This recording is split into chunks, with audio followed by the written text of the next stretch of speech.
Hi, it's John from Bees and Tractors. Today I want to look at the topic of sowing seeds, putting seeds in the ground during different moon phases. We're going to look at a small research trial that I've done.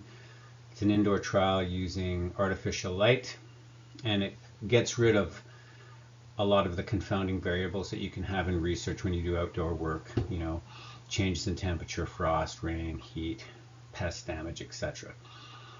So what we're looking at now specifically is the biodynamic method of planting during moon phases.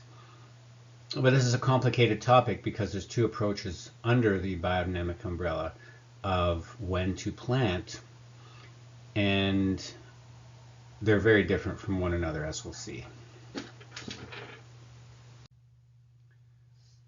So the first thing I want to talk about is what Steiner said in the 1924 agricultural course, this series of lectures that I've mentioned. I call this the Steiner method. So in lecture 2 on page 26, Rudolf Steiner says the following: "Let us therefore assume that there have just been rainy days, and that these are followed by a full moon. Indeed and in truth, but with the forces that come from the moon, on the days of the full moon, something colossal is taking place on the earth. These forces spring up and shoot into all the growth of plants, but they are unable to do so unless rainy days have gone before. We shall therefore have to consider the question in full. Is it not of some significance whether we sow the seed in a certain relation to the rainfall and the subsequent light of the full moon, or whether we sow it thoughtlessly at any time?" So Steiner's talking about two things here: when we sow the seeds and whether the soil has moisture in it effectively. So does rainfall have to fall before you plant a seed during a full moon phase? No. You can water the plants using irrigation or a garden hose, whatever you do. I think it's common knowledge, it's pretty obvious that if you sow seed in dry soil, it's not going to grow. Later, he elaborates further on this theme. We see the rays of the sun reflected. We catch them with our eyes, and the earth, too, of course, receives these rays from the moon. It is the rays of the sun which are thus reflected, but of course the moon permeates them with its own forces. So the rays from the sun are then transformed into forces of growth by the moon. They come to the earth as lunar forces. The earthly forces of growth are feeble and unable to sustain plants.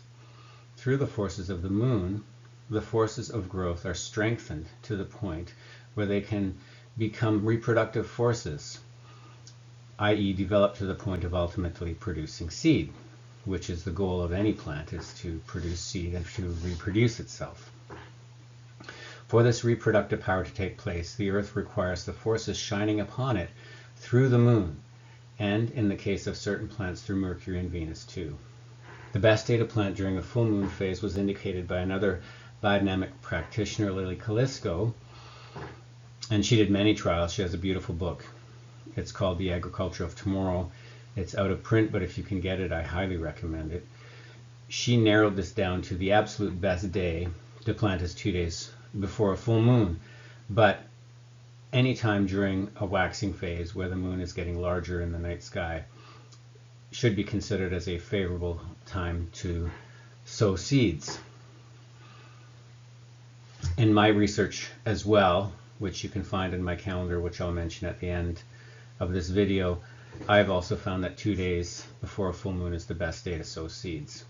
Now we need to move on to another indication Steiner gave, and this has to do with the inner and outer planets and how they affect the growth of plants. So this is what he said also in the agricultural course: the annual life of the plant, its limitation to a short period of life, is connected to those plants whose period of revolution is short. That, on the other hand, which frees itself from the transitory nature, which surrounds the trees with bark and rind and makes them permanent, is connected with the planetary forces which work via the forces of warmth and cold and have a long period of revolution, as in the case of Saturn 30 years or Jupiter 12 years. These planets must be in an ascending phase. Steiner talks about that, and we'll talk about that later in the video. So here we have an indication for seeds that we're sowing of annual plants. So in your vegetable garden, when you're planting in the spring and you're harvesting in the fall, so it's just one season, then you would try to plant during a full moon phase, and also if one of the inner planets, Mercury or Venus, is in an ascending phase. And that happens several times a year as well. So those are the main indications given by Rudolf Steiner. The indications given by Maria Thun are quite different. With regards to the phases of the moon, the full and waning cycle of the moon, which is called the synodic phase, in the 2011 calendar, or biodynamic planting calendar of Maria Thun, the following is stated. The waxing and waning moon is not connected to the planting times or to the ascending and descending periods. Under normal growing conditions, the effects of these moon phases are so small that we seldom go into them. So here we have the first of what I would call opposite indications in these two biodynamic methods. Steiner indicates that planting during a full moon phase is extremely important, and there are colossal forces, as he calls them, that help in the growth of plants, where Maria Thun says that these forces are not really important at all. So with the Thun method, it's stated, as I just mentioned, that the full moon, new moon phase, which is known as the synodic phase, that's the 27-day phase of the moon, through the course of that time it goes into a new moon phase. That's where we don't see the moon, and a full moon phase where we do see it.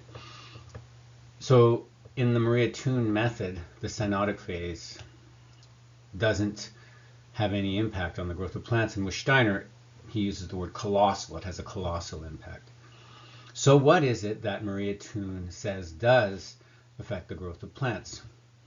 I'm quoting now from the Maria Thun 2020 Biodynamic Almanac, page 24. In its 27-day orbit around the Earth, the moon passes through the constellations of the zodiac and transmits forces to the Earth which affect the four elements: earth, light, water, and warmth. They in turn affect the four parts of the plant: the roots, the flower, the leaves, and the fruit or seeds. The health and growth of a plant can therefore be stimulated by sowing, cultivating, and harvesting it in tune with the cycles of the moon. And here she's talking about the cycles of the moon as the moon passes through the zodiac. The following table indicates the influence of the moon as it passes through the various constellations. So if behind the moon we have the constellations Pisces, Cancer, and Scorpio, that's considered those are water signs. So leaf crops do the best, plants that contain a lot of water, so lettuce, cabbage, spinach, that kind of thing. A fruit crop, which would be a berry crop, for example, or an apple crop, those are warmth signs, and according to Thun, we pass through warmth signs when the moon is in Aries, Leo, or Sagittarius. Earth signs are Taurus, Virgo, and Capricorn, and those are beneficial to root crops using the Thun system. And light, which is a flower crop, so any flower, those crops are most affected when the moon passes through the constellations of Gemini, Libra, and Aquarius, according to the Thun system. But again, here we have this big polarity, because in 1924 in the agricultural course,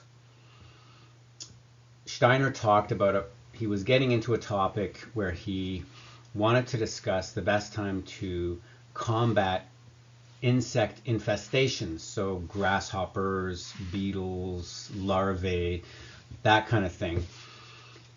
And he mentioned a process called ashing, which is where an insect or a pest was burned as the moon, or as the sun, pardon me, was in a certain constellation. And then that ashing process, if you ashed the insect in the correct constellation, so he talked about beetles, which he called animals with bone marrow in their abdomen, or for example winged insects, they have different ashing times. And if you ash those insects in the correct time and then you spread that ash over the field, that would discourage those insects from coming onto the field. So in the lead up to that discussion, Steiner said the following: those people of olden times, you see, were not so stupid with their instinctive science. Now that we are passing from the plants to the animals, we come to the animal circle, and the ancients called the zodiac the animal circle, and many of the constellations are animals. Leo, for example, Cancer is the crab, Aries the ram, Taurus the bull, etc. So the ancients called the zodiac the animal circle. It was not called so in a meaningless way. To attain our end within the plant world, we can stop at the planetary system. This is really important. For the animal world, that is not enough. There we need ideas that reckon with the surrounding sphere of the fixed stars, notably the fixed stars of the zodiac.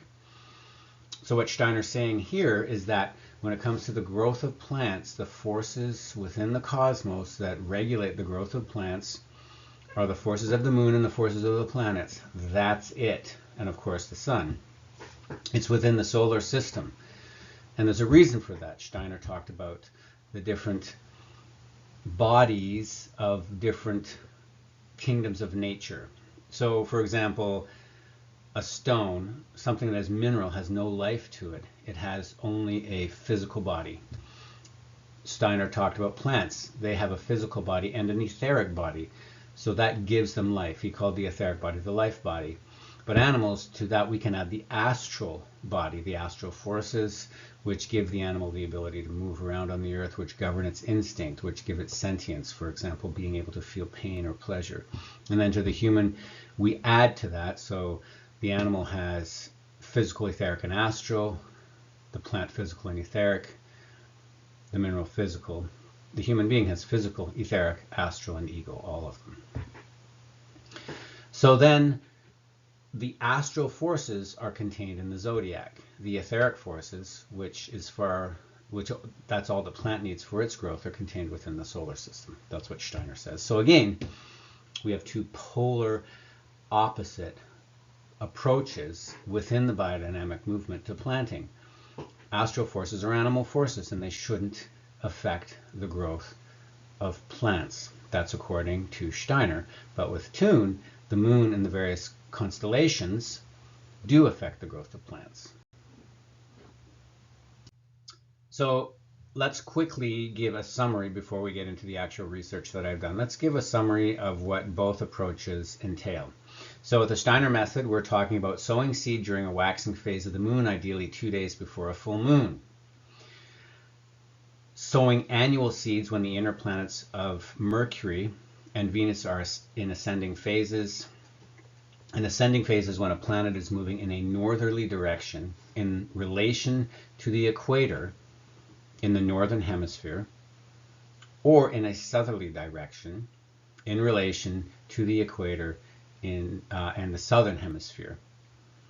So if you're in a northern country, I live in Canada, if Mercury is moving in a direction in its orbit over a period of time, days, sometimes months, where it's slowly rising above the horizon, that's an ascending phase. So for annual plants, that is beneficial.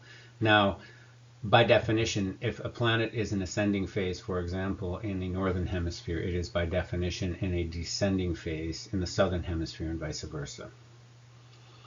So with perennial plants, trees, etc., we sow perennial plants when Mars, Jupiter, or Saturn are in ascending phases. Steiner gives examples of sowing the seeds of an oak tree during a phase of Mars and a coniferous tree during an ascending phase of Saturn. I have found, and so have other researchers, for example, Harmich Spies in the 1980s have found that also perigee, which is the time when the moon in its orbit is closest to the Earth, is a favorable planting time. The opposite of perigee is apogee, which is when the moon is furthest away from the Earth. He found that, and so have I, found that to be an unfavorable planting time.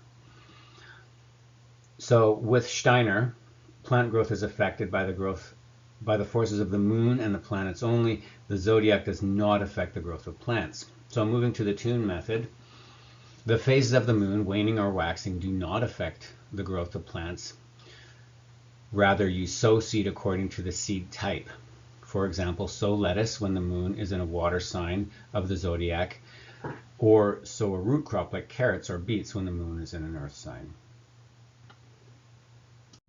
So when I do planting research, I have certain rules. These are basically rules of the scientific method. So these rules in regard to planting are the following. So when I do an indoor planting trial, even an outdoor planting trial, if I'm using containers, the containers all have to be the same size. Use the same soil for all trials. So I'll dig out and sift my compost in a wheelbarrow, mix the soil, and we'll use that soil for all my trials. Use total weight when watering. So what I have evolved to do, I didn't always do this, but if you have a pot, you weigh the pot with the plants in them, and then you want to have a set weight, say every Saturday you weigh your plants, and you want that container to weigh 1,500 grams or 1.5 kilograms. You follow that procedure because then you ensure that the watering of your plants is uniform through both phases. So that's one of the things I do. Use the same seed for all trials. So we're doing a radish trial here. I'm using radish seeds from a company locally here called Pacific Northwest Seeds. It's a French breakfast radish. So all of the trials that I'm going to discuss here used this single packet of radish seeds. Use a timer when you're doing an indoor trial to ensure that all the plants in the trial receive the same amount of light. The other thing I would add too is make sure the temperature in the room is the same. And that's why winter trials sometimes are beneficial, because you can use artificial heat. Sometimes it's harder to cool rooms. It's easier to heat them, I find. So you can have uniform temperatures, and that way you eliminate as many of the confounding variables that are going to mess your data up. I've done a lot of trials, for example, outdoors, and at least a third of those trials, probably more, I have to abort because I had really hot weather for one part of the trial, and the other part of the trial didn't get that weather or frost or pest damage. For example, I wanted to do a really big summer trial last year, which was kind of the plan of this calendar with beets, but then we had a grasshopper invasion and they started eating the plants, and at that point that data is basically garbage. You can't really use it at all. So, and that's why small indoor trials that way are so much easier. So this is what one of my planting trials that I did in this video looks like. They're 1 liter, I think 1 or 1.5 liter pots, planting pots, same amount of soil, getting the same amount of water, and they're all under the same light using a timer. And then they're harvested using the same amount of growing days. So when I do my harvesting, you have to make sure that you get all of the root as well. If you just pull the plant out of the pot or out of the ground, you have to be really gentle. Especially, when I do indoor trials, I don't bring the plants to full maturity usually. So I use a fork and I gently take the roots out and I rinse them off in water to get the dirt off, and then pat them dry with a paper towel, and I weigh them on a digital scale. So let's now talk about the actual results from these two planting trials. Each of the two planting trials is divided into two parts. One part is planting seeds during a waxing phase close to a full moon, and the other is planting seeds during a waning phase. In the second trial, we'll look at the constellation alignments. In the first one, this trial that you see on the screen, this data is more of a control. So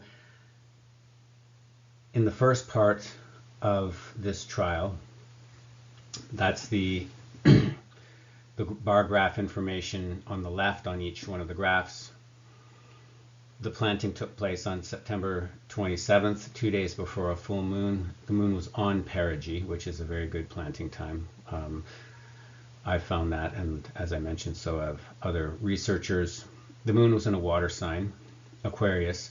So when you do this kind of research, for the full moon Steiner part of it, you do not want the moon to be in a root sign, because then that would be a confounding variable where you could say, well, yes, it was in a full moon, but it was the forces that came from the root sign going through the moon that actually affected the growth. So you plant those seeds in a non-tune, in this case, a non-root phase.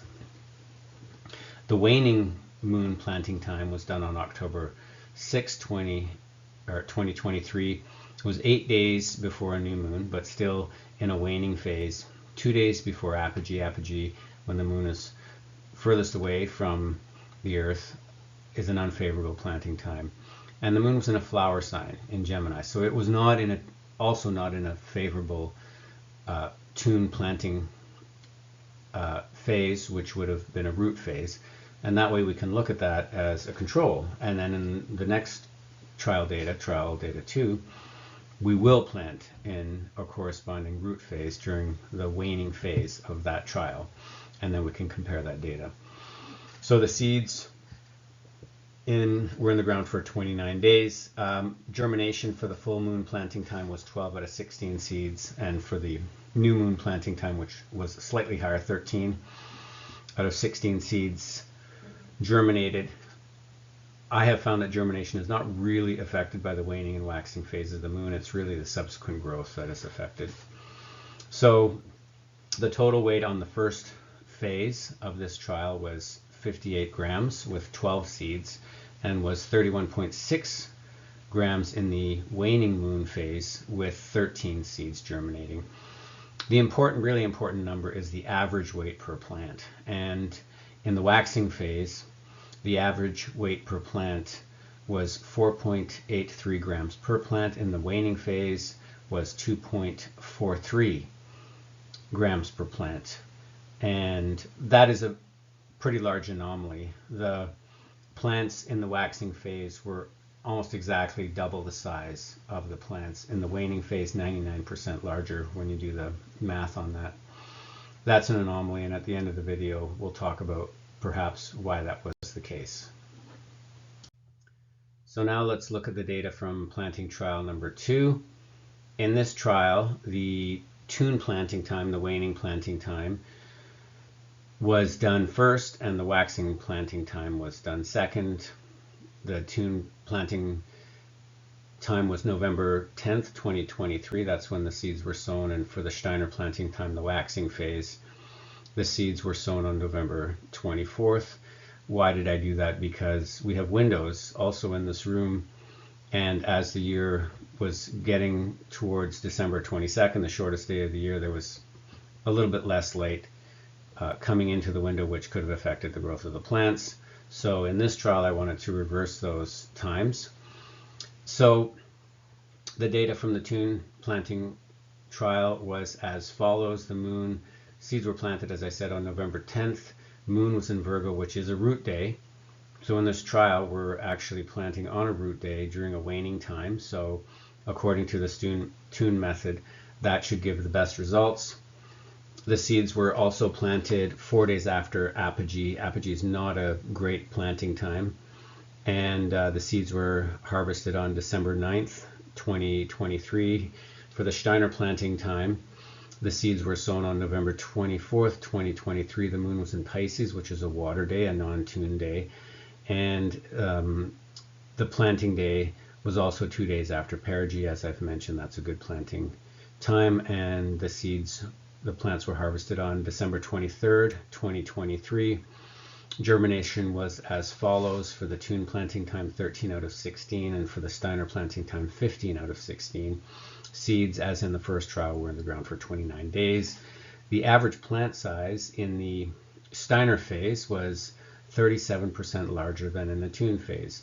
So quite a discrepancy. In the first trial, we had plants in the waxing phase were almost double the size. In the second trial, this one here, the plants were about 37% larger, and that is more typical from the research that I have done. The numbers are as follows. The total weight for the Thun planting time was 14 grams. The total weight for the Steiner planting time was 22 grams. The planting average per plant, again, the most important data, was per plant 1.07 grams for the Thun planting trial and 1.47 grams for the waxing Steiner phase. So what considerations can we make here? What is the discussion we can have? Both the trials, the plants were bigger during the full moon phases for both trials. I have found that considerably, or quite consistently, that during a full moon phase, you get better results. Trial 1A was abnormally large in comparison to 1B, almost twice as big.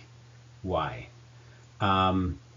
Well, trial 1A was planted directly on perigee. Again, I have found that to be a very favorable time for planting. So that might have boosted the full moon plants planted on perigee. That is always a very good planting time.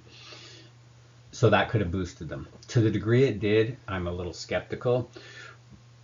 The window light in trial 1A, the full moon trial, was done earlier in the season, so there was a little bit more light.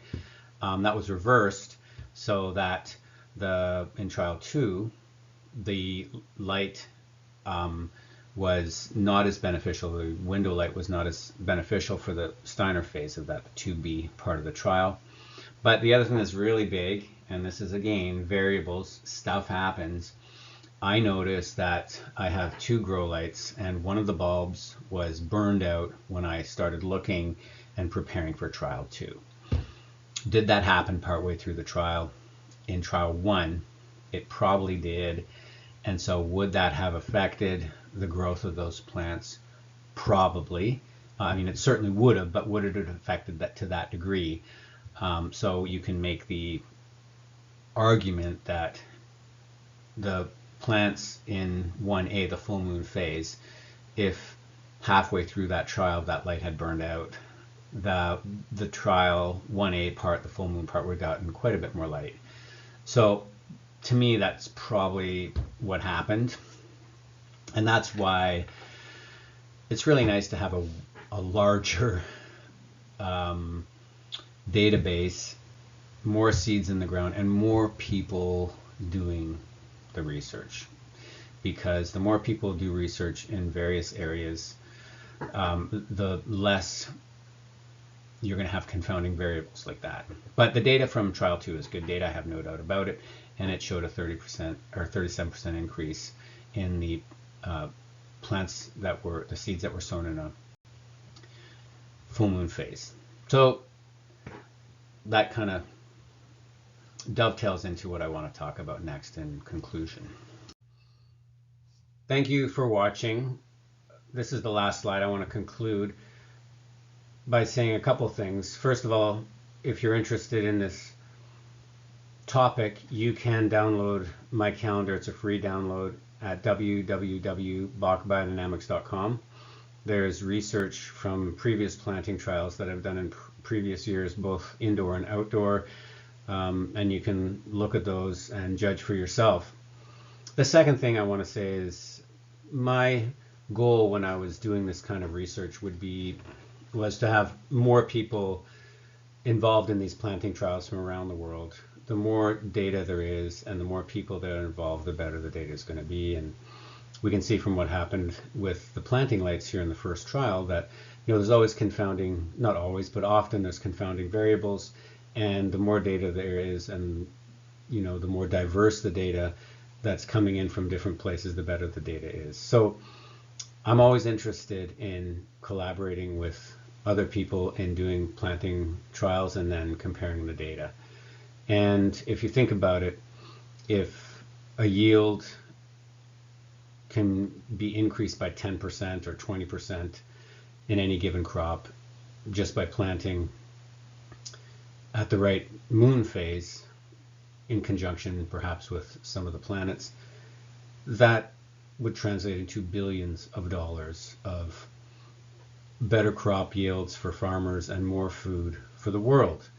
So I think this data is really important, and if you're interested in helping me out and doing some planting trials on your own, or if you just want to download the calendar and try doing some planting trials on your own, I think that's great. And again, thank you for watching, and I hope you have a great day.